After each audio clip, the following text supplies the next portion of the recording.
SP Vikram Singh Delhi से अपने गांव लखनपुर कुछ दिन अपनी मां सुनीता और बहन रजनी के साथ रहने आई थी। विक्रम के दिल्ली में ही पहली पोस्टिंग थी। वो अभी नए पुलिस ऑफिसर बना था। अब वो अपने पिताजी के गांव में एक हॉस्पिटल करवाने की सपने को पूरा करने के लिए इसी सिलसिले में अपने माँ से बात कर रहा था। माँ, मैं आज ही जमीन खरीदने वालों से बात कर लेती हूँ। अगर उन्हें हमारी जमीन पसंद आ गई तो मैं उनसे पैसे लेकर जल्दी ही हॉस्पिटल बनाने का काम शुरू कर दूंगा। बेटा, तुझे जैसा ठीक लगे तू वैसा कर। मुझे तो अब बस 2 काम पूरे करने हैं, तेरे पिताजी का सपना भी और रजनी का शादी भी। ठीक है माँ, तू चिंता मत कर, सब हो जाएगा। अभी मैं चलता हूँ और उन लोगों को जमीन दिखाता हूँ। विक्रम सेठ जनार्दन को अपनी जमीन दिखाने के लिए अपने साथ ले जाता है। विक्रम के पास बहुत जमीन थी, इसीलिए वो आधा जमीन बेचकर उनसे मिले पैसों से अपने गांव में एक हॉस्पिटल बनाने का सपना पूरा करना चाहता था। जनार्दन को जमीन पसंद आ जाती है और वो विक्रम से बोलता है, विक्रम, जमीन तो काफी अच्छी है, अब मुझे पसंद भी आ गई है, लेकिन तुम इसके पैसे कम कर देते तो मैं कल ही इसे खरीद लूंगा। नहीं सेठ जी, मैं इतना अच्छी जमीन को इस कम दाम में नहीं बेचना चाहता। मैं इन पैसों से हॉस्पिटल बनाना चाहता हूँ, इसलिए जितना तय हुआ आपको उतना ही देना होगा, नहीं तो मैं ये जमीन किसी और को बेच दूंगा। सेठ जनार्दन अपनी बात पर टिके रहते हैं।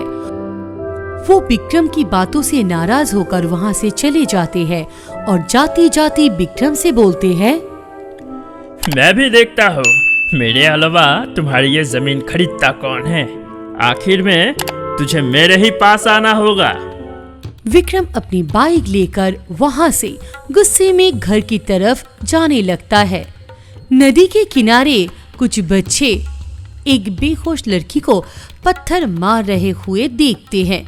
विक्रम जल्दी से वहां जाता है, बाइक से उतर के उन बच्चों को भगा देता है और पानी पिलाकर उस लड़की को होश में लाता है और उससे पूछता है, तुम कौन हो, क्या नाम है तुम्हारा, और तुम्हारी ये हालत क्यों हुई और किसने की, और कुछ बच्चे तुम्हें पत्थर मार रहे थे क्यों? मैं जलपरी हूँ और मैं इस नदी में रहती हूँ। मुझे नहीं मालूम ये सब मुझे क्यों मार रहे थे। जलपरी, ये कैसा नाम है? और नदी के पास कहाँ रहती हो तुम? मुझे तो आसपास कोई भी घर या कोई गांव नजर नहीं आ रहा है। वो लड़की कुछ और बोल पाती उससे पहले ही वो फिर से बेहोश हो जाती है। विक्रम उसे उठाकर अपने साथ अपने घर ले आते हैं। विक्रम की बहन और विक्रम की माँ विक्रम के साथ किसी अनजान लड़की को देखकर विक्रम से उसके बारे में पूछने लगते हैं। मुझे इसके बारे में ज्यादा कुछ नहीं मालूम है, बस इतना पता है किसी के नाम जलपरी है और नदी के किनारे बेहोश पड़ी थी ये, तो कुछ बच्चे इससे पत्थर मार रहा था, तो मैंने इससे देखकर उधर से इधर उठा कर लाया। तुम एक काम करो, इन्हें पानी पिलाओ, थोड़ा आराम करने दो, अगर होश में आएगी तो खुद ही सब बता देगी। ऐसी किसी अनजान लड़की को अपने घर में रखना अच्छी बात नहीं होता है बेटा। पता तो होना चाहिए ये कौन है, कहाँ से आई है। अरे माँ, तुम भी किस बात को लेकर बैठ गई हो? होश में तो आने दो, वो सब कुछ खुद ही बता देगी। रजनी उसे पानी पिलाती है। कुछ देर बाद उस लड़की को होश आ जाता है। तो तुम्हारा नाम जलपरी है?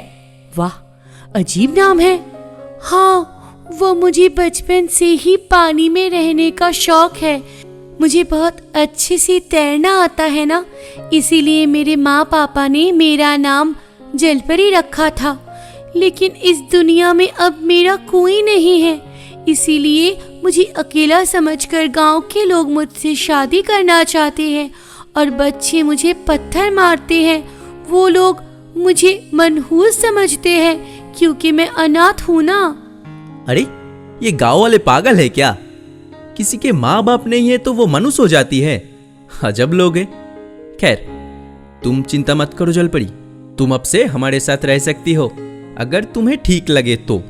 और ये कभी मत सोचना कि इस दुनिया में तुम्हारा कोई नहीं है। हाँ जलपरी, तुम यही रहो, मुझे एक सहेली मिल जाएगी और हम दोनों खूब बातें करेंगे। जलपरी विक्रम और उसके परिवार के साथ ही रहने लगती है। धीरे धीरे जलपरी को विक्रम का सारा सपने के बारे में मालूम चल जाता है। जलपरी विक्रम के परिवार के हर सुख दुख में उनका साथ देता है। एक दिन विक्रम परेशान होकर घर आता है। उसे परेशान देखकर उसकी माँ उससे पूछती है, बेटा क्या हुआ, तू इतना परेशान क्यों लग रहा है, सब ठीक तो है ना? माँ, ये जनार्दन सेठ हमारी जमीन बहुत ही कम दामों में खरीदना चाहता है। मैं उसे देने ने मना कर दिया तो उसने बाकी लोगों को भी हमारी जमीन खरीदने से मना कर दिया है। अब उसके अलावा हमारी जमीन कोई भी खरीदना नहीं चाहता है। अब मुझे समझ में नहीं आ रहा है कि वो जो दाम बोल रहा है उस कम कीमत में इस हॉस्पिटल को कैसे बनाऊं। वैसे भी मेरा छुट्टी भी खत्म होने को आ रहा है। मुझे कुछ समझ में नहीं आ रहा है माँ कि मैं पिताजी का सपना कैसे पूरा करूं। विक्रम की ये बात उनकी बहन रजनी और जलपरी भी सुन लेती है। जलपरी रजनी से बोलती है, क्या हॉस्पिटल बनाने के लिए बहुत सारे पैसे की जरूरत होती है? बिना पैसे की हॉस्पिटल नहीं बनाया जा सकता। जलपरी, तुम सपनों की दुनिया से बाहर आ जाओ। भला ये कैसे मुमकिन है कि बिना पैसों के हॉस्पिटल बन जाए? बिना पैसों के तो इस दुनिया में कुछ भी नहीं होता है। अच्छा, तो ये पैसा कहाँ मिलते हैं? मुझे तुम बताओ, मैं तुम्हारे लिए बहुत से पैसे लेकर आऊंगी। तो तुम मेरे भैया के हेल्प करना चाहती हो और तुम्हें कुछ ऐसा काम चाहिए जिससे खूब सारा पैसा एक साथ मिल जाए। मुश्किल है पर नामुमकिन नहीं। रजनी कुछ देर सोचती है, फिर जलपरी से बोलती है, मिल गया रास्ता। मेरे कॉलेज में स्विमिंग कंपटीशन है, वहाँ जीतने वाले को 1 करोड़ इनाम दिया जाएगा। और तुमने कहा था ना, तुम्हें पानी में तैरना बहुत अच्छा लगता है और तुम तैरने में भी बहुत तेज हो, इसीलिए तुम्हारे मम्मी पापा ने तुम्हारा नाम जलपरी रखा था।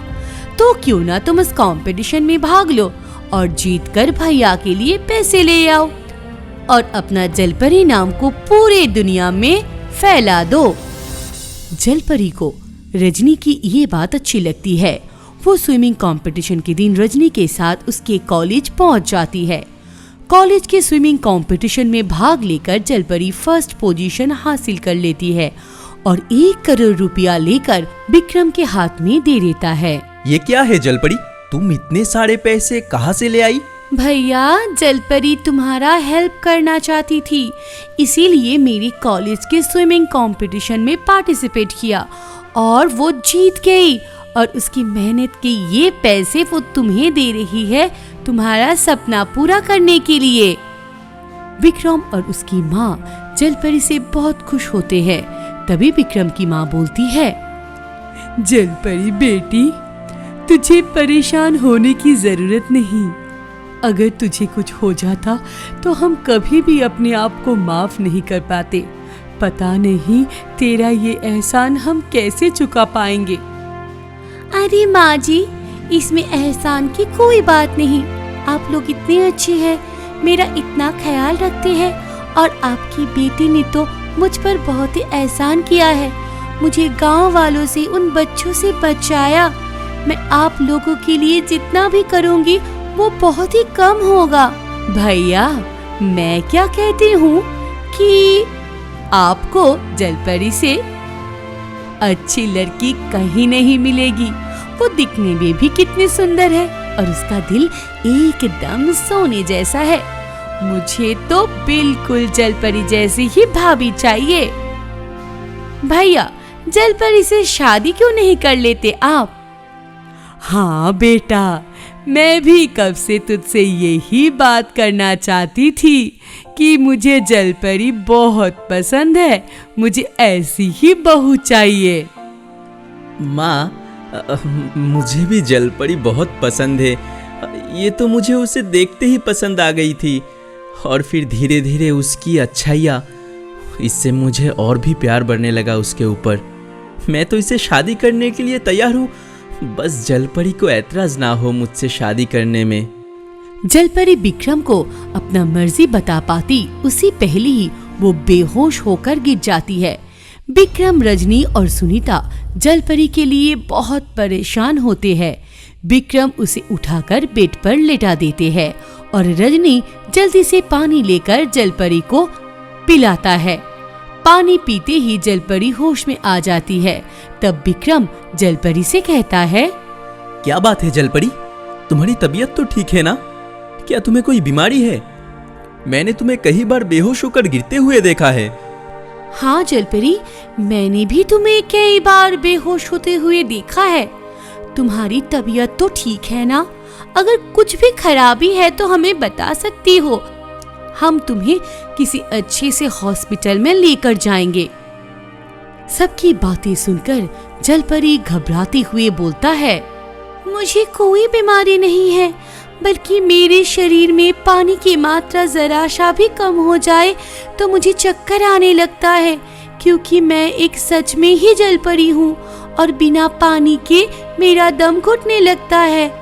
मैं जानती हूँ मेरा सच जानने के बाद आप लोग मुझसे पहले जितना प्यार नहीं करेंगे और विक्रम जी भी मुझसे शादी नहीं करेंगे, इसीलिए मैं अपना सच आप लोगों से छुपा रही थी।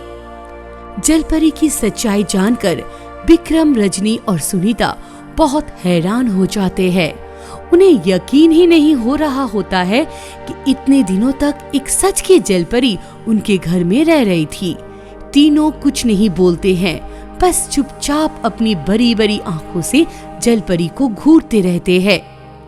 आप लोग ऐसे चुपचाप हैं, इससे साफ साफ पता चलता है कि आप लोग मुझे अब अपने घर में रहना नहीं देना चाहती है। ठीक है, मैं आप लोगों के घर से चली जाती हूँ। जलपरी को जाते हुए देखकर विक्रम उसे रोक लेता है और उसकी आंखों से बहते हुए पानी को पोंछकर उसे कहता है, नहीं जलपरी, मत जाओ, प्लीज रुक जाओ। तुम्हारी सच्चाई जानने के बाद भी मेरा प्यार तुम्हारे लिए कम नहीं हुआ। मैं अभी भी तुमसे उतना ही प्यार करता हूँ, कभी भी तुमसे शादी करना चाहता हूँ। अगर तुम भी मुझसे शादी करना चाहती हो तो। जलपरी विक्रम की बात सुनकर विक्रम को गले लगा लेती है। रजनी और सुनीता भी विक्रम के इस फैसले से खुश होते हैं। अपनी पोस्टिंग पर लौटने से पहले ही विक्रम जलपरी से शादी कर लेता है और हॉस्पिटल का सारा काम जलपरी और रजनी को सौंपकर चला जाता है।